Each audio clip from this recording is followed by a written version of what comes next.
Witamy prezydenta Bush! Witamy prezydenta Bush! Witamy May I have your attention, please? Ladies and gentlemen, the President of the United States. Witamy prezydenta Bush! Witamy prezydenta Bush!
Ladies and gentlemen, welcome to the great city of Hamtramck, USA.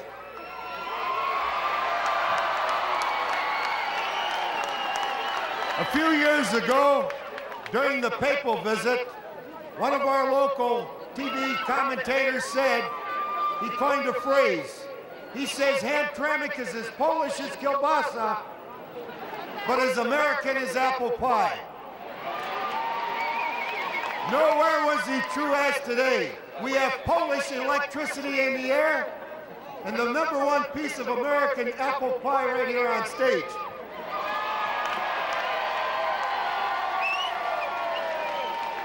I would like to introduce Amelia and Gabriela Joces to give the President of the United States our true Polish traditional welcome with the bread and salt of life. Ladies.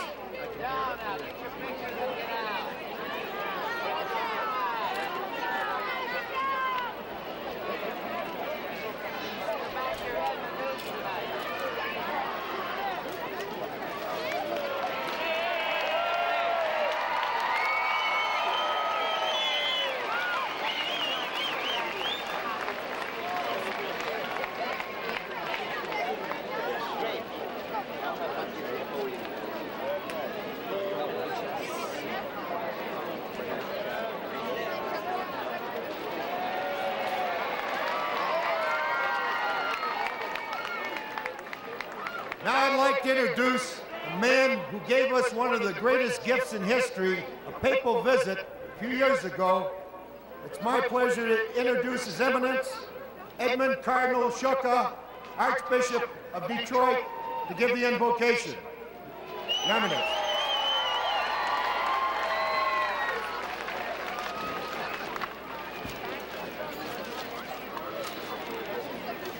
Let us pray. Lord God, we thank you and praise The United States.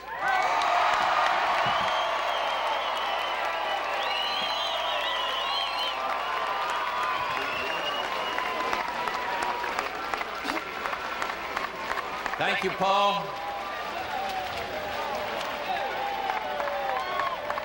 Please be seated. Thank you all very, very much. Cardinal Schucka, Your Eminence. Bob, thank you for the warm greeting to your wonderful community. Governor Blanchard, it's an honor to have the governor of the great state here, and I want to pay my respects to members of the Michigan congressional delegation that came out here with me, Senator Regal and several distinguished members of the House of Representatives sitting over here, and also to Senator John Engler, who is the majority leader of the Michigan State Senate, and to other leaders, elected leaders, not only from your community, but in other parts of this state. I'm delighted to be here. Bread and salt are both of the earth an ancient symbol of a life leavened by health and prosperity. And in this same spirit, I wish you all the same. And now, if I may, I want to address at this important gathering the health and prosperity of a whole nation, the proud people of Poland. You know, Americans,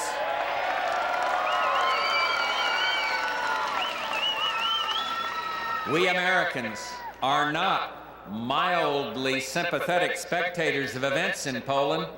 We are bound to Poland by a very special bond, a bond of blood, of culture, and shared values. And so it is only natural that as dramatic change comes to Poland, we share the aspirations and excitement of the Polish people. In my inaugural address, I spoke of the new breeze of freedom gaining strength around the world.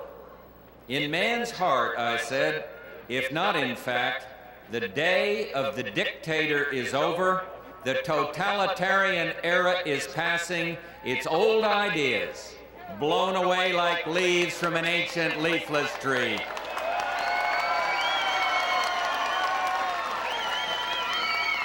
I spoke of the spreading recognition that prosperity can only come from a free market and the creative genius of individuals. And I spoke of the new potency of democratic ideals, of free speech, free elections, and the exercise of free will. And we should not be surprised that the ideas of democracy are returning with renewed force in Europe, the homeland of philosophers of freedom whose ideals have been so fully realized in our great United States of America. And Victor Hugo said, an invasion of armies can be resisted, but not an idea whose time has come. My friends, liberty is an idea whose time has come in Eastern Europe, and make no mistake about it.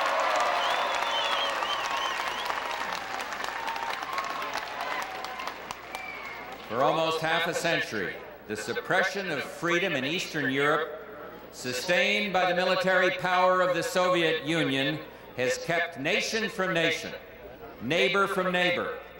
And as East and West now seek to reduce arms, it must not be forgotten that arms are a symptom, not a source of tension.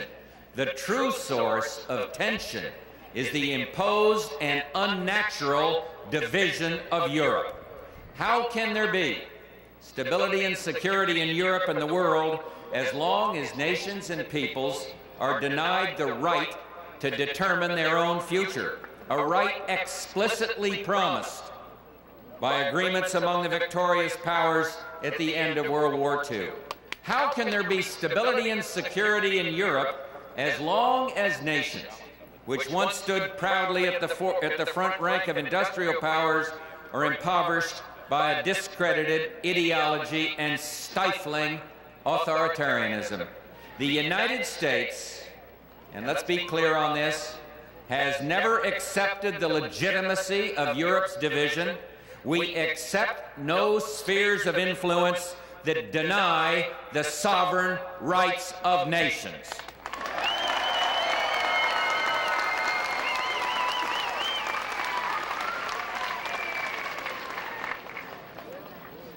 And yet, the winds of change are shaping a new European destiny.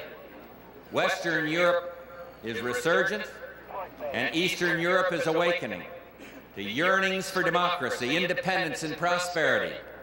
In the Soviet Union itself, we are encouraged by the sound of voices long silent and the sight of the rulers consulting the ruled. We see new thinking in some aspects of Soviet foreign policy. We are hopeful that these stirrings presage meaningful, lasting, and far more reaching change.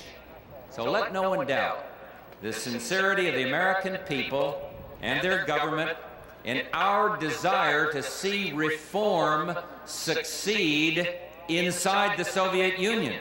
We welcome the changes that have taken place, and we will continue to encourage greater recognition of human rights, market incentives, and free elections. East and West, East and West are now negotiating on a broad range of issues, from arms reductions to the environment. But the Cold War began in Eastern Europe, and if it is to end, it will end in this crucible of world conflict, and it must end. The American people want to see East and Central Europe free, prosperous, and at peace. With prudence, realism, and patience, we seek to promote the evolution of freedom, the opportunities sparked by the Helsinki Accords, and the deepening East-West contact. In recent years, we have improved relations with countries in the region, and in each case, we look for progress in international posture and internal practices, in human rights, cultural openness, immigration issues, opposition to international terror. While we want relations to improve, there are certain acts we will not condone or accept.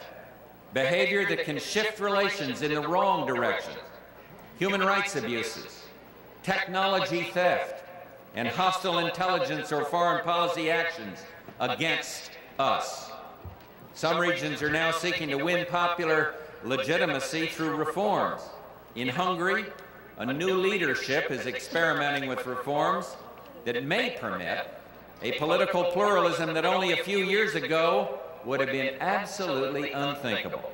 And in Poland, on April 5th, Solidarity leader Lech Wałęsa and Interior Minister Kiszczak signed agreements that, if faithfully implemented, will be a watershed in the post-war history of Eastern Europe. Under the auspices of the Round Table Agreements, the free trade union Solidarność was today, this very day, under those agreements, Solidarność was today formally restored.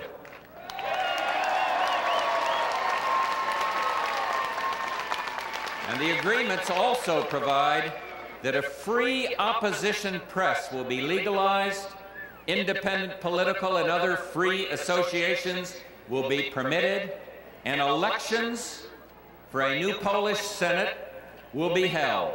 These agreements testify to the realism of General Jaruzelski and his colleagues, and they are inspiring testimony to the spiritual guidance of the Catholic Church, the indomitable spirit of the Polish people, and the strength and wisdom of Lech Wałęsa.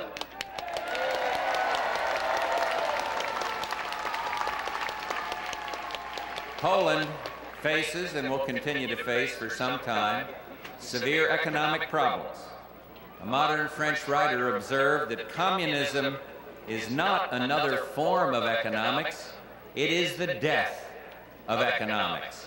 In Poland, an economic system crippled by the inefficiencies of central planning almost proved the death of initiative and enterprise. Almost. But economic reforms can still give free rein to the enterprising impulse and creative spirit of the great Polish people. The Polish people understand the magnitude of this challenge. Democratic forces in Poland have asked for the moral, political, and economic support of the West, and the West will respond.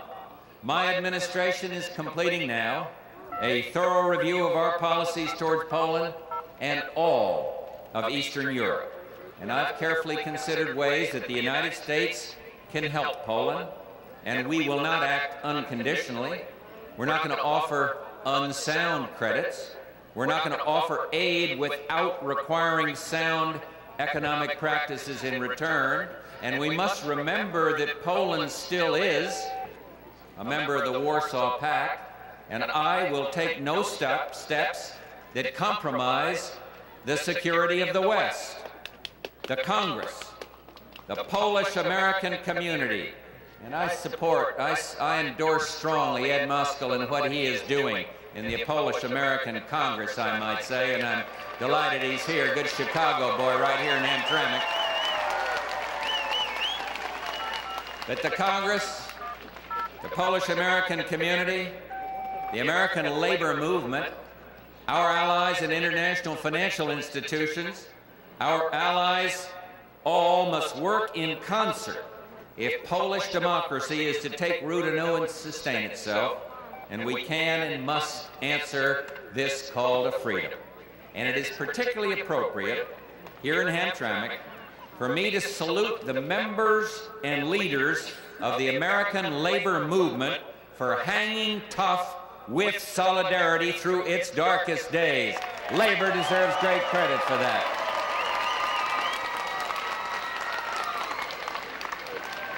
Now, the Poles are now taking steps that deserve our active support. And I have decided as your president on specific steps to be taken by the United States, carefully chosen to recognize the reforms underway and to encourage reforms yet to come now that Solidarność is legal. I will ask Congress to join me in providing Poland access to our generalized system of preferences, which offers selective tariff relief to beneficiary countries. We will work with our allies and friends in the Paris Club to develop sustainable new schedules for Poland to repay its debt, easing a heavy burden so that a free market can grow. I will also ask Congress to join me in authorizing the Overseas Private Investment Corporation to operate in Poland to the benefit of both Polish and U.S. investors. We will propose negotiations for a private business agreement with Poland to encourage cooperation between U.S. firms and Poland's private businesses. Both sides can benefit. The United States will continue to consider supporting, on their merits, viable loans to the private sector by the International Finance Corporation. We believe that the round table agreements clear the way for Poland to be able to work with International Monetary Fund on programs that support sound, market-oriented economic policies. We will encourage business and private nonprofit groups to develop innovative programs to swap Polish debt for equity in Polish enterprises and for charitable, humanitarian, and environmental projects. We will support imaginative, educational, cultural, and training programs to help liberate the creative energies of the Polish people. You know, when I visited Poland in September of 1987, I was then vice president, and I told Chairman Jaruzelski and Lech Wałęsa that the American people and government would respond quickly and imaginatively to significant internal reform of the kind that we now see. Both of them valued that assurance, so it is especially gratifying for me today to witness the changes now taking place in Poland and to announce these important changes in U.S. policy. The United States of America keeps its promises.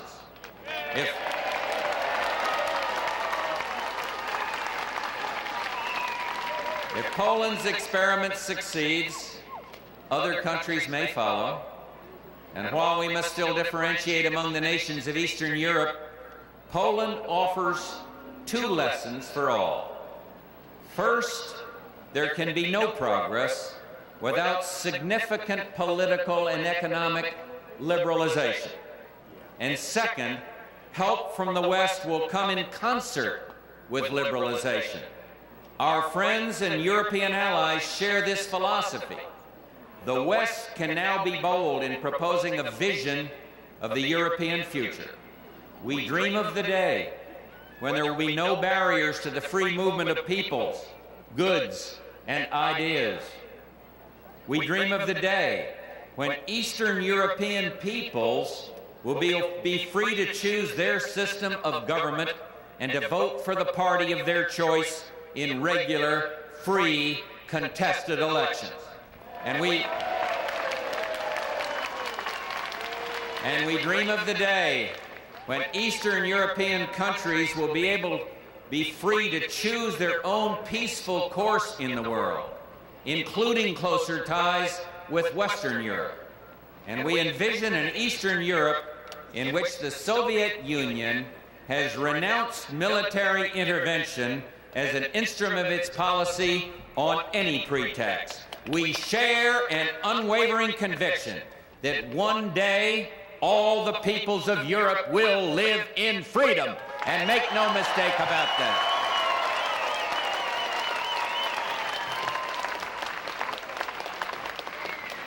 Next month, at a summit of the North Atlantic Alliance, I will meet with the leaders of the Western democracies.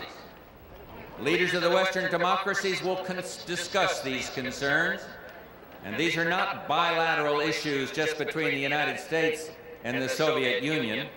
They are rather the concern of all the Western allies, calling for common approaches. The Soviet Union should understand, in turn, that a free, democratic Eastern Europe, as we envision it, would threaten no one and no country. Such an evolution would imply and reinforce the further improvement of East-West relations in all dimensions: arms reduction, political relations, trade, in ways that enhance the safety and well-being of all of Europe. There is no other way. What has brought us to this opening? The unity and strength of the democracies, yeah, and something else. The bold new thinking in the Soviet Union, the innate desire for freedom in the hearts of all men. We will not waver in our dedication to freedom now, and if we're wise, united, and ready to seize the moment, we will be remembered as the generation that made all Europe free. 2 centuries ago, a Polish patriot, Tadeusz Kościuszko, came to these American shores to stand for freedom. Let us honor and remember this hero of our own struggle for freedom by extending our hand to those who worked the shipyards of Gdansk and walked the cobbled streets of Warsaw. Let us recall the words of the Poles who struggled for independence, for your freedom and ours. Let us support the peaceful evolution of democracy in Poland. The cause of liberty knows no limits.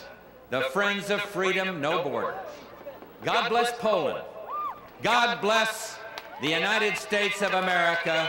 Thank you all very much. Niech żyje Polska. Thank you very much. Now, 100 lat, 100 lat, 100 lat, niech żyje, żyje nam. 100 lat, 100 lat, niech żyje, żyje nam. 100 lat, 100 lat, niech żyje, żyje nam. Niech żyje nam. Jeszcze raz, niech żyje, żyje nam. Jeszcze raz, niech żyje, żyje nam. Jeszcze raz, niech żyje, żyje nam. Niech żyje nam. Jeszcze raz, niech żyje, żyje nam. Jeszcze raz, niech żyje, żyje nam. Jeszcze raz, niech żyje, żyje nam. Niech żyje nam. Jeszcze raz, niech żyje, żyje nam. Niech żyje, żyje nam. Jeszcze raz, niech żyje, żyje nam. Niech żyje nam.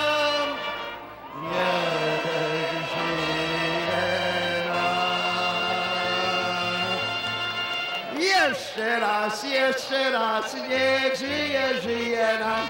Jeszcze raz, niech żyje, żyje nam. Jeszcze raz, niech żyje, żyje nam.